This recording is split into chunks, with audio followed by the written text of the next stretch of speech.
بلې هو ستوری صاحب ډېر وخت داسې پېښه شوې ده چې د شپې موږ ته خلکو زنګ وهلی داسې په دا کوڅه کې داسې بېلارې ځوانان دي بېلاریتوب کوي یا بېنظمي راولي یا د خلکو دغه مزاحمت کوي بیا په هغه وخت کې زموږ امنیتي ملګري ورځي هغه خلک تعقیبوي نو خلک زموږ سره همکاره دي موږ د خلکو سره همکاره یو انشاءالله موږ په هر وخت کې رسیدګي ورته کوو که د شپې که د ورځې چې دوی غږ وکړي یا موږ خبر شو هغه ځای ته موږ ځان ورسوو پیغام خو مو دا ده دا زموږ د موضوع مربوط ټول ولس ده هغه که په صحرایي ساحو کې دي که د ښار په ساحه کې دي نو انشاءالله موږ خو د دوی په خدمت کې یو د شپې او د ورځې هر وخت زموږ ټلیفونان هم د دوی چالانې نمبرونه یې خلاص دي نو هر وخت موږ د دوی خدمت ته آماده یو ځکه دا زموږ مسؤلیت ده شرعي مسؤلیت مو ده نو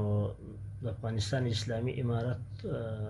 د دوی په خدمت کې موږ دلته مقرر کړي یو انشاءالله موږ د دوی هر خدمت ته آماده یو او له ولس څخه هم دا غوښتنه ده زموږ د څلرمې حوزې مربوط چې کوم ولس ده که څوک وویني داسې څوک وویني یا نشه یانې یا داسې بل څوک یې بېلاریتوب کوي یا بېنظمي کوي یا د شریعت مخالف کار کوي نو هغه دې موږ ته خبر راکوي انشاءالله موږ رسیدګي ورته کوو او زموږ دروازې د دوی په مخ کې د شپې او د ورځې خلاصې دي هر وخت کولی شي چې د یو چا عذر وي د یو چا مشکل وي د یو چا سره چا جنګ کړی د یو چا ته څوک تکلیف ورکوي یا ازار ورته پېښوي هغه کولی شي چې زموږ سره هم ټلیفوني رابطه وکړي زموږ حوزې ته راشي نو موږ انشاءالله د دوی په خدمت کې یو دا زموږ مسؤلیت ده د شپې او د ورځې به انشاءالله موږ د دوی خدمت کوو آماده یو ورته